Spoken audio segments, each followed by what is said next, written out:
Hello friends, welcome to SSC coaching centre. दोस्तों, आज के वीडियो में बहुत ही इंपॉर्टेंट क्वेश्चन लेकर के आया हूं। आप सभी लोग यूपी पुलिस री एग्जाम की तैयारी कर रहे हो, लोको पायलट की तैयारी कर रहे हो ना, आरपीएफ की तैयारी कर रहे हो, तो आप हमारे चैनल को तुरंत सब्सक्राइब कर लो, क्योंकि इन्हीं से रिलेटेड मैं क्वेश्चन लेकर के आ रहा हूं, ताकि आपकी एग्जाम की तैयारी कम समय में और बहुत अच्छे से हो पाए। तो चलिए स्टार्ट करते हैं। पहला सवाल है, 117 रुपए की राशि को पी क्यू आर के बीच 1/2, 1/3, 1/4 के अनुपात की बजाय गलती से 2-3-4 के अनुपात में विभाजित किया गया।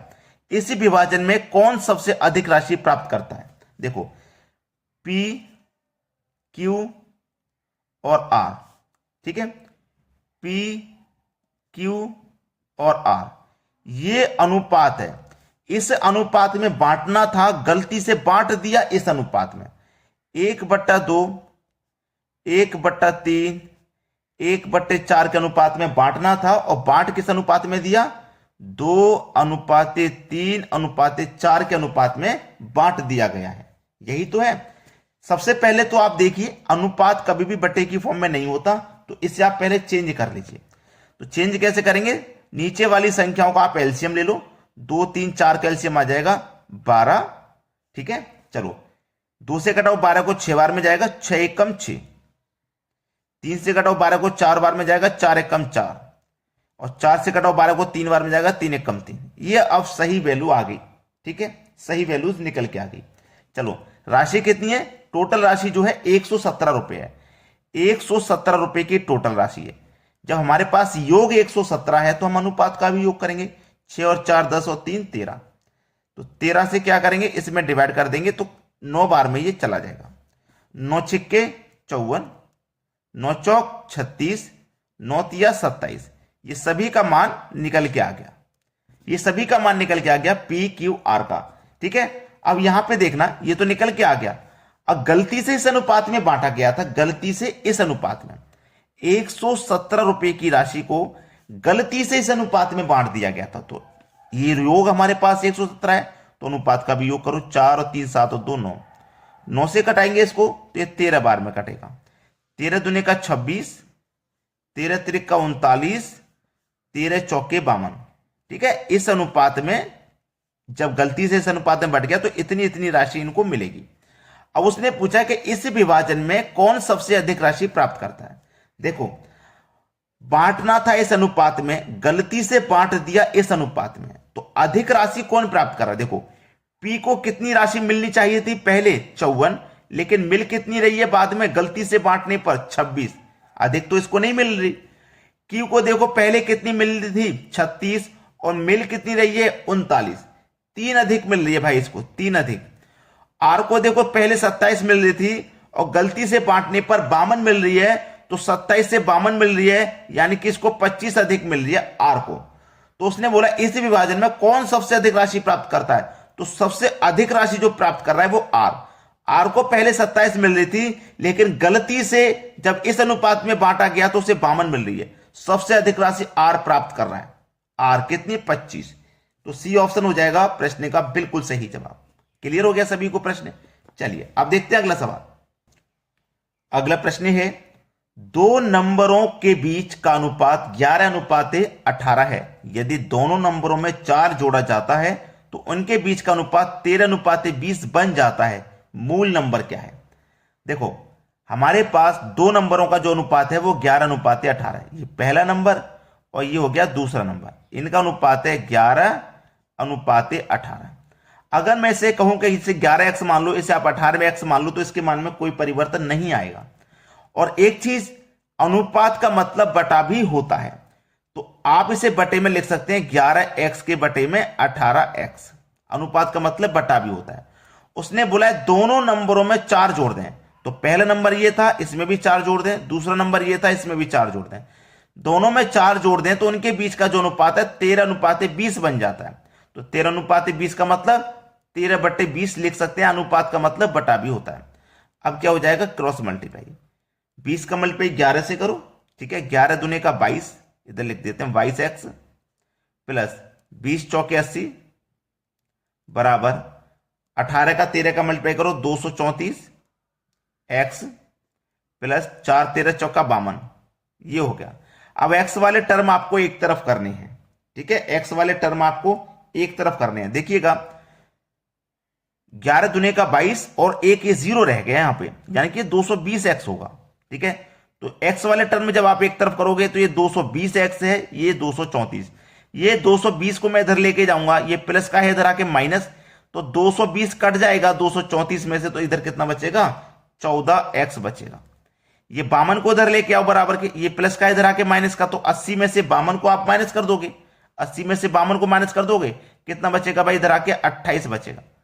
अब 14 से काटो 28 को 2 बार में, तो x का मान आ गया 2, x का मान 2 है। तो बोला है मूल नंबर क्या था, x का मान 2 है। अब 2 का मल्टीप्लाई आप 11 से करोगे तो 22, और 2 का 18 से करोगे तो 18 दूनी का 36, तो 22 और 36 किस ऑप्शन में, ये देख लीजिए 22 और 36 सी ऑप्शन में है, यही आपके सवाल का सही जवाब है। चलो अब देखते हैं अगला प्रश्न। अगला प्रश्न है 12 घड़ियां बेचकर एक दुकानदार 2 घड़ियों के विक्रय मूल्य के बराबर लाभ लेता है, प्रतिशत में उसका लाभ ज्ञात करें।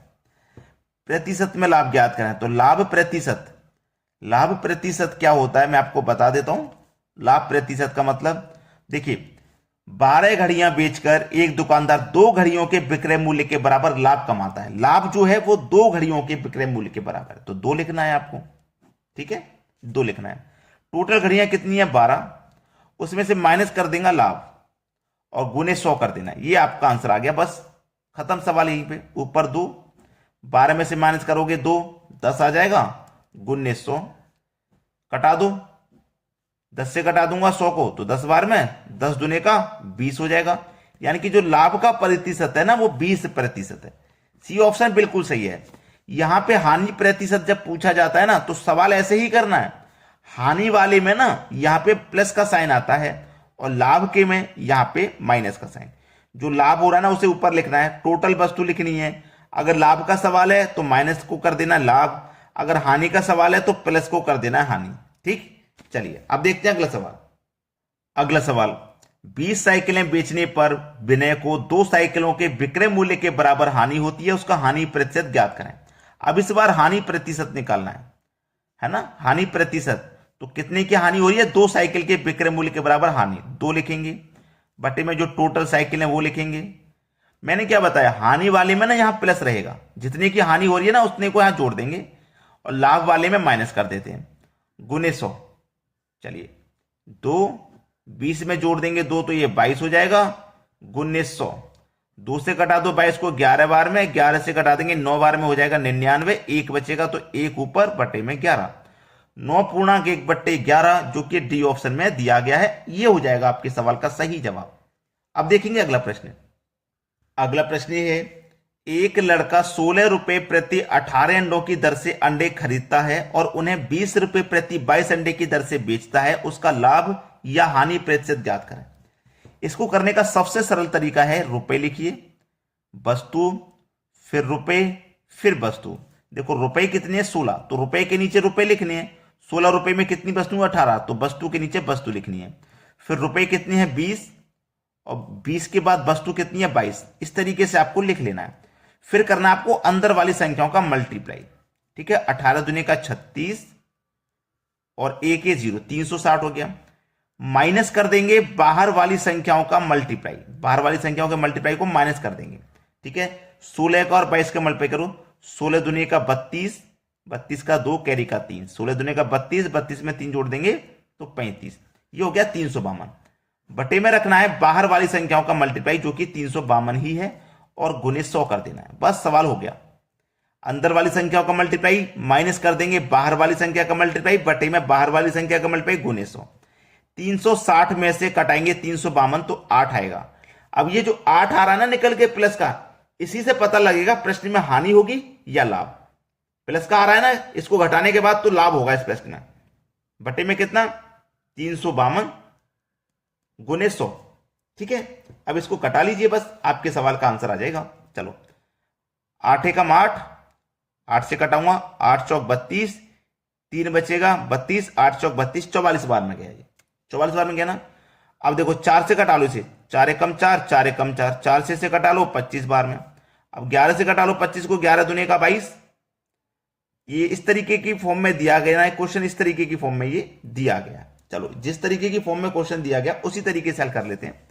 4 से मैंने इसको कटाया तो 11 बार में, 4 से इसको कटाया 25 बार में, तो 25 के बटे में 11, 25 के बटे में 11, ठीक है, 25 के बटे में 11, इतना हमको लाभ हो जाएगा। क्योंकि आगे मैं सॉल्व करता हूं दशमलव में पूछा ही नहीं गया है, वहां तक इतना ही पूछा गया। तो 25 बटे 11 का हमें लाभ होगा। सी ऑप्शन बिल्कुल सही जवाब है। चलिए अब देखेंगे अगला प्रश्न।